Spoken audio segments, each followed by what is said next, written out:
Maloni and welcome to Fresh. It's so great to be back here in the biggest Pacifica city in the world, Okalani. I am Olivia Foa'i and I will be your Fresh hostess for today. Here's what's coming up on today's show. The tāwaka symbolise voyages and power, strength. I think my first love that I enjoy the most is songwriting. Do it US style. Tuvalu used to be called One balu. But first, we're going to keep it fresh at the Matavai Cultural Arts Fest, where I'm sure you're going to see a lot of this type of thing. Let's go.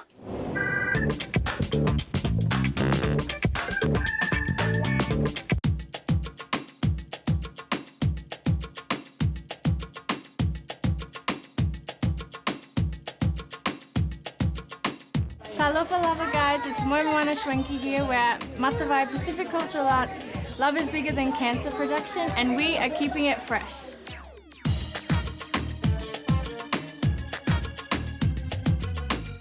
Matavai Pacific Cultural Arts was created in 2013, and we're all about teaching young kids and adults about their culture so that their identity is strengthened.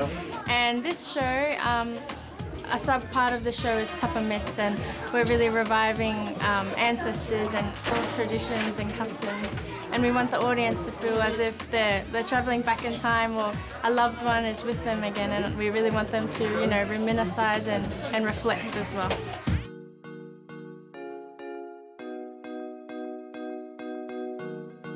Hi, I'm Alice. Hi, I'm Nick, And we're keeping it fresh.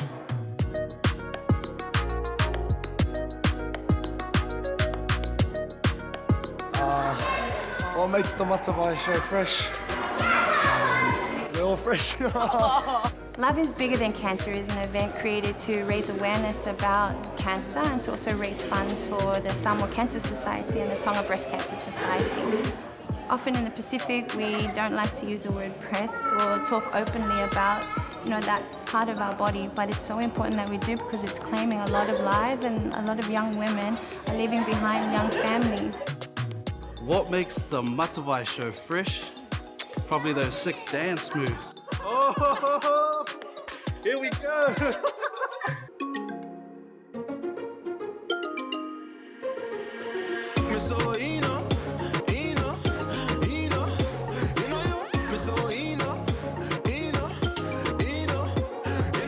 Our people are very good at oratory, and in the past, our history was told through oral storytelling. But in a way, dance is kind of like another language.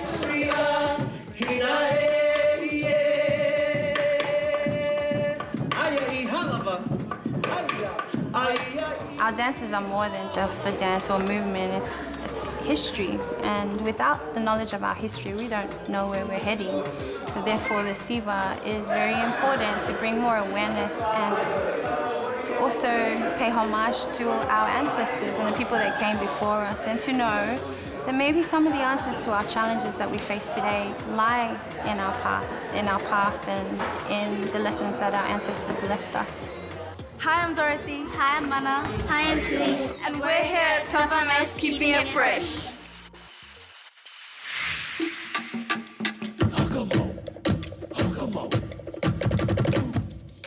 I believe all natives are inherently creative.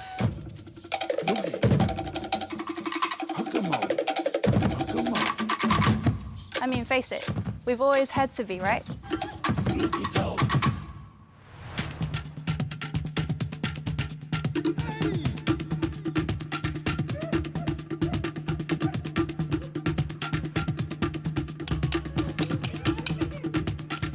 For me personally, getting the tāwaka is, for me, it's like an armour. It represents my identity, it represents who I am, coming from Tonga. But it also represents a lot of things as well, and history. So, you know, that symbolises for me what the tāwaka represents myself. Yeah, and also we, you know, just being on stage, you know, we sing, you know, our own songs, which says, keep your culture, you know, so there was no use of us singing keep your culture and we're not doing anything about it. So, you know, this is our way of showing that, you know, we really do mean what we write. The reason why I wanted to get a better was in 2017, I was fortunate to be bestowed the name Tupuola and Si'umu. I remember the ceremony at my Foa'i, and when I was given that name, I wanted to do more, you know. I wanted to get the better or malofir put on me to show everyone in Si'umu the name. I didn't take it lightly, and I wanted to go beyond, you know, just the name. For me, I actually wanted just to revive the Tongan tāwaka. That's what we call it. Back in the 1800s, you know, royals, nobles, warriors were tattooed a tāwaka, symbolize voyages, you know, back in the days. So this symbolizes power, strength, and has been lost for over 2,000 years. Traveling overseas is something I can be proud of. You know, I can wear high shorts and show what I have on my legs and my body. You know, it's for me, it's something that it's even words can't explain. You know, something that I'm really, really proud of. And I feel like a man now, eh? Now that it's completed. Looking at my body, it's, you know, it's, for me in our Tongan words, we call it kupesi. You know, it's like, you know, it's patterns that mean something to me, you know, as a Tongan identity.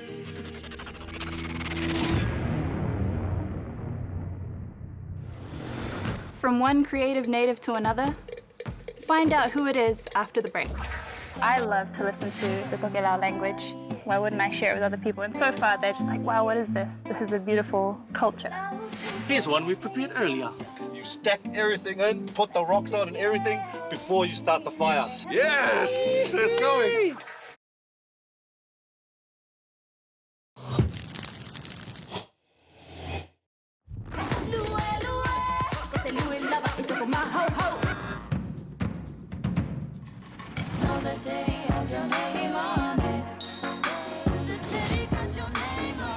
Hey, welcome back to Fresh. I'm Olivia Foa'i, and welcome to my world. One day it might get lonely, pretty lonely. These material things fade away. On my dad's side, I am Tokelauan Tuvaluan, and on my mom's side, I am half British. I have a lot of passions when it comes to creating things. Like, I'm a singer, songwriter, dancer, choreographer. But I think my first love, and probably the thing that I do the most and the easiest and that I enjoy the most, is songwriting. It's always been writing the songs, not necessarily singing them, but the writing part I've always really loved.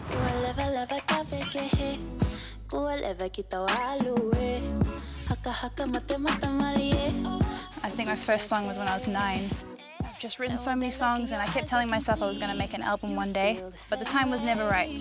And then this year, it was all in a matter of months. One of my brothers, Olivia Foa'i, started getting into producing, and I loved the sound with the traditional kind of percussion mixed with modern sounds, and we just kind of were like, let's do this, let's lock ourselves in the studio and make an album. The sound from my album Candid is very different to Te Waka because, you know, all those songs are written by Dad, and I can't touch his songwriting. That's his stuff, he does it so well. I'm very modernly influenced. There's a lot of R&B influence in there, there's, you know, a lot more soulful stuff, and even like some very modern electro kind of stuff in there. It's similar in that it incorporates, you know, Tokelau language and Polynesian rhythms, but kind of worlds apart to me. I got to learn how to do it my way, my way. I always know how to play. It's the culmination of growing up in Te Waka and the love of all of these mainstream artists. You know, like I still listen to all the top 40 on the radio. Like I love modern stuff that's out there, all the urban stuff. So it wasn't like a conscious decision to mix them or make it more modern. It just kind of is what came out.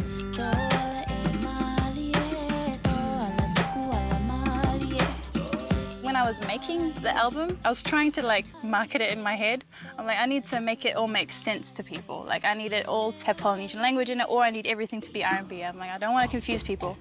But there came a certain point where I was just like, no, I'm just gonna put together all these random things that I love, and it's gonna make sense to me, but it may not make sense to other people. The most fun was release day. I got like calls from friends and families and like messages from people I didn't know telling me that they loved the whole journey of the album. And I was like, what? Like you made sense out of that? You know, it's quite amazing that they can still feel that connection in there to a culture that they are maybe not familiar with.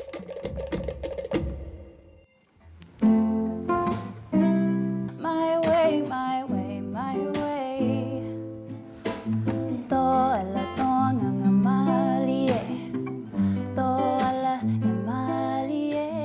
I love to listen to the Tokelau language. Why wouldn't I share it with other people? And so far, they're just like, wow, what is this? You know, this is a beautiful culture.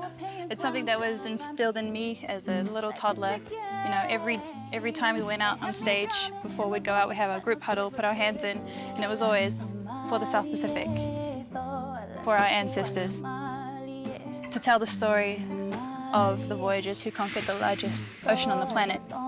So it's more excitement to share and a passion to share.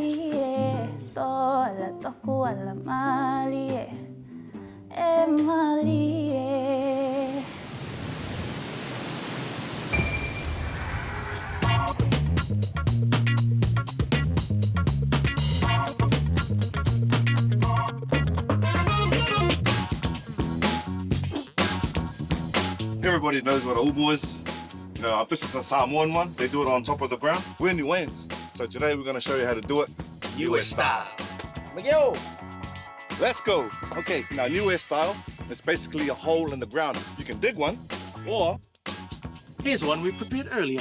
Niuean style is to, once you've dug the hole, put down a layer of smaller rocks above the dirt. that's the sort of size you want. In Niue, you usually wait until the fire's going before you start putting on the rocks.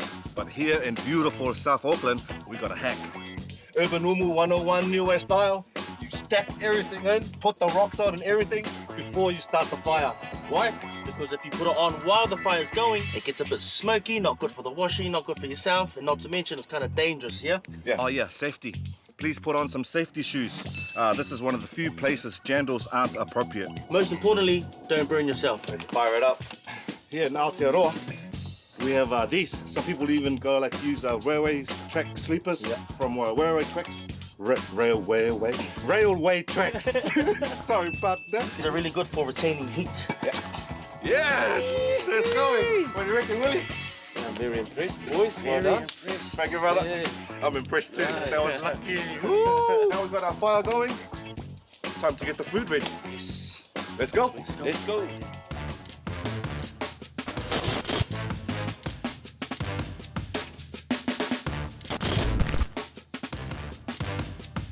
Going into our umu today will be a few favorite Niuean dishes. Oh, including the takihi, #1 compulsory dish in any Niuean umu.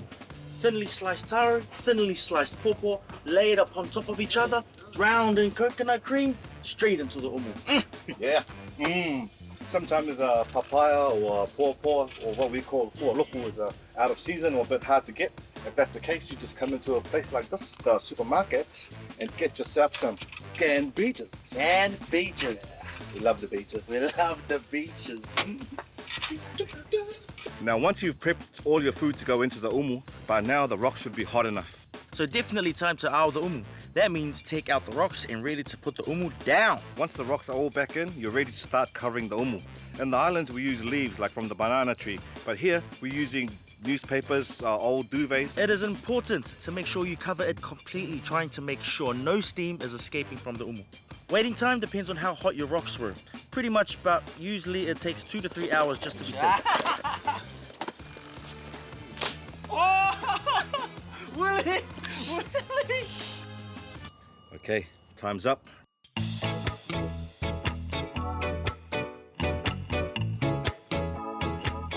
I think you can tell that it's pretty good.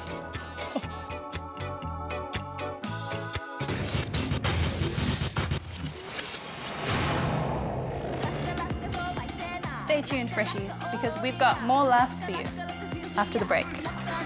Team Joker. The capital of Niue is what? Apia. Apia. No, I don't care.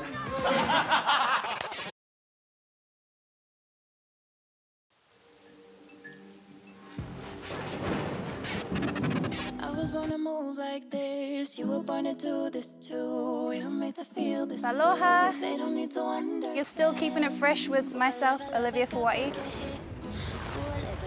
And it's time to test your general knowledge.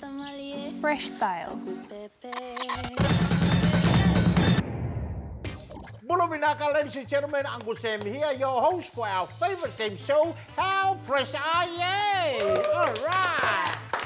And today we got amazing contestants over here. On my right, we got the man himself, Momeachokes, and a holy boy love. Yeah. So guys, what's the name of your group? Team Joker. $2. There you go, there's Team Joker over here. And now over here, we got these amazing, these guys, Mr. Terrell and Mr. Walker. And what's the name of your group? Cougar Men. Wow, so original. Yeah, from Cougar Boys to Cougar Men. Wow, fantastic. Okay, guys, here we go. We're gonna start with our favorite game to start with, which is rapid fire. First to the buzzer, are you ready? The capital of Niue is what? Apia. Ooh, it's very close. Start with an A. Akia. No, I don't care. You. Hello.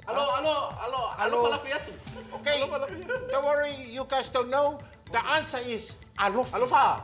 Alofi. Yeah, alofa. Alofi. Tuvalu used to be called what? One Balu. Starts with a capital E. It's a girl's name, something Wonderland. Oh, Ellis Wonderland. Ellis. It's Ellis. Yeah. Ellis Island. Our next question is, which Pacific Islander has worked alongside some great celebrities like Sierra, Justin Bieber? His name. Yep, that's it. Periscope. Periscope over here with the Cougar Men. Sit up, man. Hey, you haven't won anything yet. The film Whale Rider was written by which Marin Rider? Taka Waititi. Take a break. Okay, you guys, what about you guys? Keisha Castle Hughes. Keisha Castle, do you think she wrote the movie? She wrote the whale. 6 feet under. Hint. The first name is Witty. What's the last name? What's a whippoo? Your answer smells like a whippoo. Okay, yes, which one? Witty? Woodcalls. Witty McCaw. Witty McCaw. The answer is Witty Ihimaira. Oh. Yeah. See, and our final question for our rapid fire. Are you guys ready? This opponent, this one will make sure that you win the first round. The ship Endeavour first saw Pacific Islanders surfing on one island. Tahiti. All right, the answer is Tahiti. There you go. The Jokers win that one with 150 points, and the Cougar Men are just as bad as the Cougar Boys. All right, and now our new game, the Boys. This is the voice. Yeah, all right. Very simple game. Just guess who owns this famous voice, and you can win it. The first voice we're going to play for you, guess who it is. The album represents a different stage in my life, and it's different. It's just I've just grown. Yes. Arena. All right, and the first answer is correct. That was Arena Patel. Wow. Yeah, very famous singer, and also from a beautiful capital city of Wellington. And our next voice is also a singer-songwriter, very famous, and now very famous TV personality. I'm beautiful, famous, a mother, a baby whisperer, an activist, and I'm also quite sexy. Susie Cato. What made you think it was Susie Cato? Sexy. Susie Cato. What about you guys? You guys got an answer for that one? Anika Moore. Oh, yeah. And the winner, yes, the right answer there by the Jokers is Anika Moa, famous singer-songwriter and now a very famous TV personality. Oh. Drums, how did you get the answer Anika Moa? Still got the same voice from back then. From back then? The voice. Yeah, some voice from the Jokers. And our next voice, great New Zealand celebrity, he also been selling some of his merchandise. Guess who it is? I like to... Poetic. Yes? Poetic? No. Not poetic. Adi Sevilla? Oh, there you have it, ladies and gentlemen. How did you know it was Adi Sevilla? I listened to his podcast. Yeah? And he sells merchandise. He's got soft voice like a nigga mom. Congratulations. Let's give him a big hand, eh?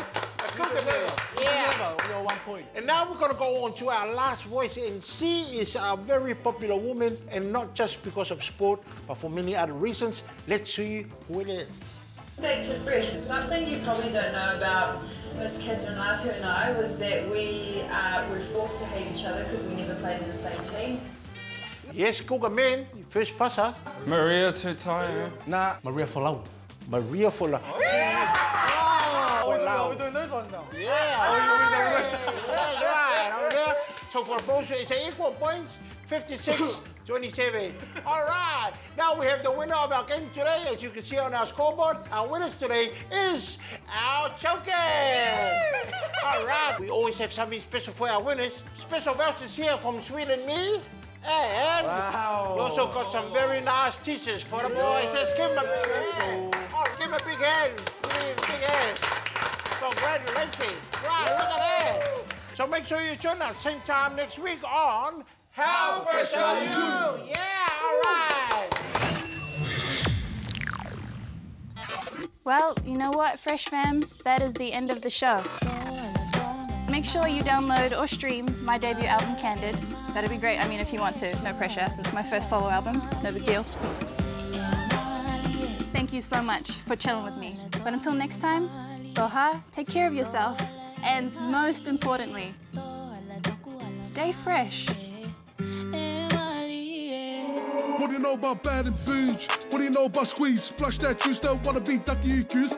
So look for freshies. Next week it's the HP Boys takeover on Fresh. Can I make one thing clear? If you was in the trap, brother, how would you? Tell them I'm doing X1.